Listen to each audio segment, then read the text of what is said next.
కేంద్ర బడ్జెట్లో ఆంధ్రప్రదేశ్ రాష్ట్రానికి అన్యాయం జరిగిందని చంద్రబాబు ఒప్పుకున్నారు. చంద్రబాబు ఎక్కడా చెప్పలేదు కదా, ఎలా ఒప్పుకున్నారు అన్న ప్రశ్న కలుగక మానరు. వాస్తవంగా చంద్రబాబు కేంద్ర బడ్జెట్లో రాష్ట్రానికి జరిగిన అన్యాయాన్ని అంగీకరించారు అన్నది స్పష్టమైపోయింది. ఎలా స్పష్టం చేశారు, ఎలా అర్థం చేసుకోవాలి? ఆయన మీడియా ముందుకు వచ్చి చెప్పారా, తన యొక్క నిరసనను తెలియజేశారా అంటే కాదు. కొన్ని సందర్భాలలో అంటే తెలంగాణలో ఒక నానుడి ఉంది, అక్కల్ మంద్కు ఇషారా కాఫీ హే అని. అంటే బుద్ధిమంతునికి కనుసైగ చాలు అని, అంటే సైగలేసి చాలు అని. అలా చంద్రబాబు కూడా ఓ చర్య ద్వారా సంకేతాలు పంపించేశారు.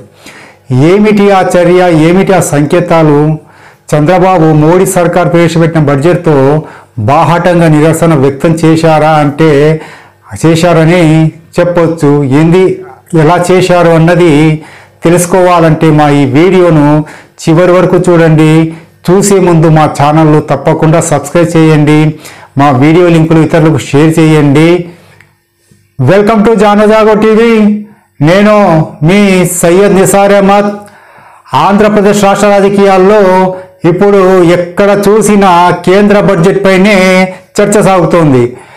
కేంద్ర బడ్జెట్లో ఏపీకి న్యాయం చేశారని కూటమిలోని ఎన్డీఏ కూటమిలోని టీడీపీ, జనసేన, ఇంకా బీజేపీ నేతలు కూడా డంకా మోగిస్తుంటే అప్పే కదా అని విపక్షాలు విమర్శిస్తున్నాయి.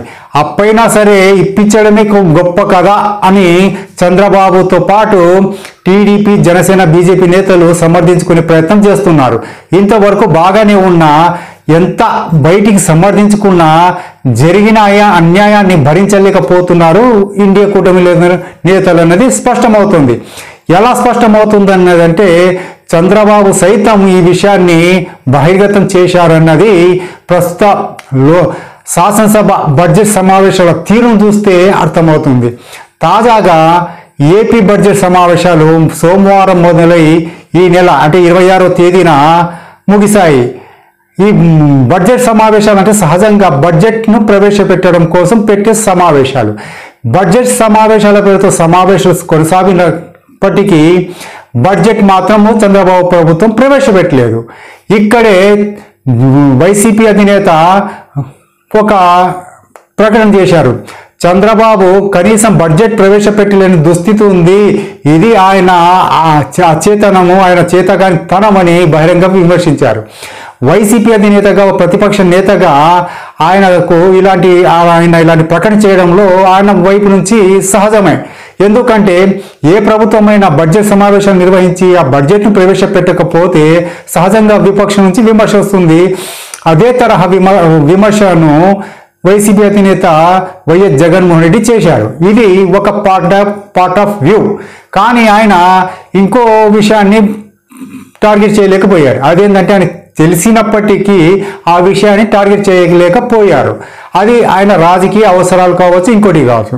ఇక్కడ మనం గుర్తించుకోవాల్సింది ఏంటంటే టీడీపీ అధినేత, ఆంధ్రప్రదేశ్ రాష్ట్ర ముఖ్యమంత్రి కేంద్ర బడ్జెట్పై ఎందుకు తన నిరసనను, అసంతృప్తిని వ్యక్తం చేశారు అంటే ఎలా వ్యక్తం చేశారంటే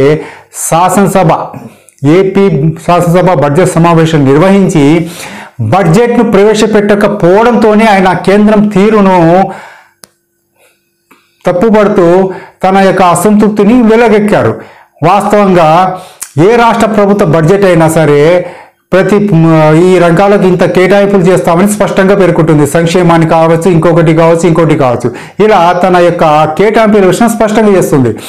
దీరా బడ్జెట్ పొందుపరిచే క్రమంలో కేంద్రం ఇచ్చే సహాయాన్ని కూడా ఇంక్లూడ్ చేసి వాటిని కలుపుకొని మొత్తం బడ్జెట్ను ప్రవేశపెడుతుంది. రాష్ట్ర ప్రభుత్వ వాటా కాసోకోసో 20%, 30% కేంద్రం నుంచి వాటాను కలుపుకొని బడ్జెట్ కేటాయింపులు చేస్తారు. వివిధ శాఖలకు ఈ శాఖకింత అన్నది సహజంగా చేస్తారు. అయితే తన పార్టీ మద్దతుతో కేంద్రంలో గద్దెనెక్కిన మోడీ సర్కార్ తమకు భారీ ఎత్తున నిధుల సహకారం చేస్తుంది. ప్రత్యేక హోదా ఇవ్వకపోయినప్పటికీ భారీ ఆర్థిక ప్యాకేజీ ప్రకటిస్తుందన్న ఊహల్లో మునిగి తేలారు చంద్రబాబు నాయుడు. ఎందుకంటే తాను తన మాట మోడీ వింటారన్న నమ్మకంతో అనేక ప్రతిపాదనలు సిద్ధం చేసి కేంద్రం ముందు పెట్టారు.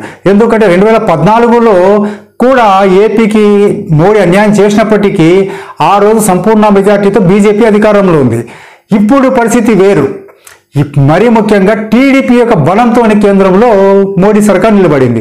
ఈ ధీమాకు వెళ్ళే రాష్ట్రానికి ఫలానా ప్రాజెక్టు కింద ఇంత నిధులు కావాలని అనేక ప్రతిపాదనలు పెట్టారు చంద్రబాబు పెట్టిన ప్రతిపాదనలను స్వీకరించిన మోడీ సర్కార్ ఆయనకు మాత్రం ఏమాత్రము విలువ ఇవ్వకుండా రాష్ట్ర ప్రభుత్వ ప్రతిపాదనలు పట్టించుకోకుండా బుట్టదాఖలు చేసి ఏపీకి గుడ్డు సున్నా కేటాయించి ఆ కేటాయింపులు కూడా అప్పు రూపంలో ఇప్పించి నీకు అప్పు ఇప్పిస్తున్నా చాలా సంతోషపడనే రీతిలో మోడీ సర్కార్ వ్యవహరించింది. అయితే ఎన్డీఏ భాగస్వామ్య పక్షిగా ఉన్న చంద్రబాబు నితీష్ కుమార్లా భయపెట్టే సాహసం చేయలేదు. ఎందుకంటే చంద్రబాబు రాజకీయ జీవిత పరిణామాలు చూసుకుంటే ఆయన చూస్తే ఎక్కడ ఆయన తిరుగుబాటు చేసే నైజం ఆయనకు ఉండదు. ఎందుకంటే ఆ రకమైన తెగింపు ఆయన ఎప్పుడు మిత్రపక్షాల విషయంలో చేయరు. కాకపోతే పరిణామాలను ఆశ్రయం మార్చుకొని తన యొక్క చాణక్యాన్ని ప్రదర్శిస్తారు. ఇప్పుడు ఎన్డీఏలో ఉన్నప్పటికీ తన యొక్క మెజార్టీతో మోడీ సర్కారు కొనసాగుతున్నప్పటికీ ఆ రకమైన డేర్ చేయలేకపోతున్నారు. అదే సందర్భంలో ఈ నేపథ్యంలోనే ఏపీకి కేంద్రం నుంచి ఏమి నిధులు రాకపోవడంతోనే ఏం కేటాయించాలా ఈ బడ్జెట్లో, తన దగ్గర ఉన్న ఆర్థిక పరిస్థితి ఏంటి, ఆ రాష్ట్ర ఆర్థిక పరిస్థితి ఏంటి, కేంద్రం ఇవన్నీ నేపథ్యంలో రాష్ట్రంలో ఉన్న గందరగోళ ఆర్థిక పరిస్థితి నేపథ్యంలో ఎలాంటి కేటాయింపులు ఏ డిపార్ట్మెంట్కు ఏ శాఖకు ఎలా కేటాయింపు చేయాలి, సంక్షేమానికి ఎలా కేటాయింపు చేయాలనే ఒక స్పష్టత లేని కారణంగానే ఆయన బడ్జెట్ సమావేశాలు నిర్వహించినప్పటికీ బడ్జెట్ను మాత్రం ప్రవేశపెట్టలేదు. ఎందుకంటే గత అసెంబ్లీ లోక్సభ ఎన్నికల ముందు సూపర్ 6 పేరుతో భారీ హామీలు వైఎస్ జగన్మోహన్ రెడ్డి యొక్క సంక్షేమాన్ని తలదన్నేలా భారీ హామీలు ఇచ్చి రాష్ట్రంలో అధికారంలోకి వచ్చింది టీడీపీ నేతృత్వంలో ఎన్డీఏ కూటమి. ఈ సంక్షేమ పథకాలు అమలు చేయాలంటే నిధులు కూడా అదే స్థాయిలో అవసరమన్నది స్పష్టంగా అర్థమవుతోంది. ఈ నేపథ్యంలో కేంద్రంలో తన సహాయంతో నడిచే ప్రభుత్వం మోడీ సర్కారు తనను సంతృప్తిపరిచేందుకు ఏపీని కాపాడుకునేందుకు భారీ నిధులు కేటాయిస్తానని భారీ ఆశలు పెట్టుకున్న చంద్రబాబుకు తీరా నిర్మలా సీతారామన్ ప్రవేశపెట్టిన బడ్జెట్లో జీరో లభించడంతో ఒక్కసారి అవాక్కయ్యారు. అవాకైతే కేంద్ర ప్రభుత్వం పైన నేరుగా అసంతృప్తి వ్యక్తం చేయలేక, ఎందుకంటే రాష్ట్రంలో కూడా బీజేపీ జనసేనతో కూడిన ప్రభుత్వం ఉంది కాబట్టి నేరుగా అసంతృప్తి వ్యక్తం చేయలేని పరిస్థితి. వాస్తవానికి చంద్రబాబు మోడీ సర్కార్పై తిరుగుబాటు చేసి బడ్జెట్ మీద ఒత్తిడి చేస్తే రాష్ట్రంలో ఉన్న చంద్రబాబు సర్కార్కు వచ్చిన నష్టం ఏం లేదు. ఎందుకంటే ఆ పార్టీ స్వయంగా 134 సీట్లు గెలిచింది, 135 సీట్లు గెలిచింది. అందులో సందేహం అక్కర్లేదు. టీడీపీ ప్రభుత్వం ఇక్కడ పడిపోయే అవకాశం లేదు. కానీ ఏ కారణం చేతనో బహిర్గతం కాలేదు. కానీ చంద్రబాబు మోడీ సర్కార్పై తిరుగుబాటు వేసే ఆలోచన కానీ అలాంటి సాహసం కానీ చేయడం లేదన్నది ప్రస్తుత పరిణామాలను చూస్తే అర్థమవుతుంది. ఈ కారణంగా చంద్రబాబు కూడా ఏం చెయ్యలేరు అన్న నిర్ధారణకు వచ్చిన మోడీ కూడా ఏపీకి బడ్జెట్లో ఏమి కేటాయించకుండా తీరని అన్యాయం చేశారన్నది బహిర్గతం అవుతోంది. అయితే సంక్షేమానికి నిధులు పెట్టాలి అంటే సూపర్ 6 పేరుతో ప్రకటించిన మేనిఫెస్టోకు భారీ ఎత్తున నిధులు అవసరం. ఆ నిధులు ప్రవేశపెట్టాలి అంటే ఫలానా హామీకి ఈ మేర నిధులు, ఫలానా హామీకి ఈ మేర నిధులని స్పష్టంగా చెప్పాలి. దాని యొక్క ఆదాయ వనరులు కూడా చూపించాల్సి ఉంటుంది. ఏదో లెక్కల్లో చెప్పేశామన్నట్టుగా బడ్జెట్ ఉండదు. వచ్చే వాస్తవ కేటాయింపుల ఆధారంగా ఒక్కసారి బడ్జెట్లో కేటాయింపులు చేస్తే వాటికి అనుగుణంగా మంజూరు చేయాల్సిన పరిస్థితి ఉంటుంది. ఇదంతా కాకలు తీరిన రాజకీయాలు తెలిసి ఆరితేరిన పాలన సమర్థత కలిగిన చంద్రబాబుకు తెలియని విషయం కాదు.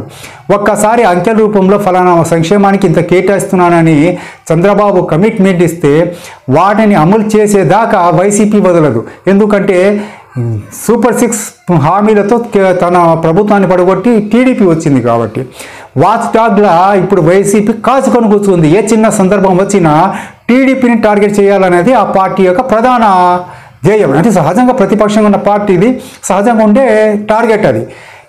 ఇలా చంద్రబాబు సర్కార్ని టార్గెట్ చేసే అవకాశం ఉంది కాబట్టి ఈ కేటాయింపులు కూడా చెప్పలేని పరిస్థితి. అంటే కేంద్రం నుంచి ఎలాంటి సహాయం రాలేదు కాబట్టి, కేంద్రం నుంచి ఎలాంటి గ్రాంట్ కానీ నిధులు కానీ రాకపోవడంతో ఏం చేయాలో పాలుపోక చంద్రబాబు బడ్జెట్ అసెంబ్లీ సమావేశాలు నిర్వహించినప్పటికీ బడ్జెట్ను ప్రవేశపెట్టలేదు. దీంతోనే ఆయన కేంద్రము ఏపీకి అన్యాయం చేసిందన్న వాస్తవాన్ని గ్రహించారు, ఆ అసంతృప్తిని వ్యక్తం చేశారన్నది స్పష్టమైపోతుంది. ఆయన అంగీకరించారన్నది స్పష్టమైపోతుంది.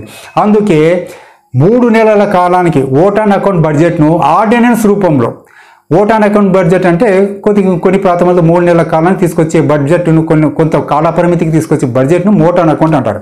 అందుకు 3 నెలల కాలానికి సంబంధించిన ఓట్ ఆన్ అకౌంట్ బడ్జెట్ను తీసుకొచ్చి ఆర్డినెన్స్ ద్వారా తీసుకురావాలని చంద్రబాబు సర్కార్ ఆలోచిస్తున్నట్టు సమాచారము. ఇలా 3 నెలల కాలము కొనసాగిస్తే ఈలోపు తన పార్టీ ఎంపీలతో అంతర్గతంగా మోడీ సర్కార్ వద్ద లాబింగ్ చేసి నిధులు తీసుకురావాలని, ఎందుకంటే ఏపీ జరిగిన అన్యాయాన్ని బహిరంగ వేదిక కాకుండా ఎన్డీఏ కూటమిలో అంతర్గత వేదిక ద్వారా తీసుకొని వచ్చి మళ్ళీ అప్పుడు పూర్తిస్థాయి బడ్జెట్ను ప్రవేశపెట్టాలన్నది చంద్రబాబు సర్కారు లక్షణంగా కనిపిస్తోంది. అందుకే ఆయన తన అసంతృప్తిని బయటికి వెలగజేయకుండా 3 నెలల కాలానికి ఓట్ ఆన్ అకౌంట్ ఆర్డినెన్స్ బడ్జెట్ను తీసుకొచ్చి ఆ తర్వాత అంటే అక్టోబర్ తర్వాత మళ్ళీ ఒకవేళ కేంద్రం నుంచి నిధులు వస్తే మాత్రము, భారీ నిధులు వస్తే అప్పుడు పూర్తి స్థాయి బడ్జెట్ను ప్రవేశపెట్టి ఫలానా సంక్షేమానికి ఇంత అని బడ్జెట్ను ప్రవేశపెట్టే అవకాశం ఉందని తెలుస్తుంది. శాసనసభ బడ్జెట్ సమావేశం నిర్వహించి బడ్జెట్ పెట్టని టీడీపీ అధినేత చంద్రబాబు, రాష్ట్ర ముఖ్యమంత్రి చంద్రబాబు కేంద్ర బడ్జెట్లో తమకు అన్యాయం జరిగిందన్న విషయాన్ని బహిర్గతం చేశారన్నది ప్రస్తుతము రాజకీయ వర్గాల్లో కొనసాగుతున్న టాక్.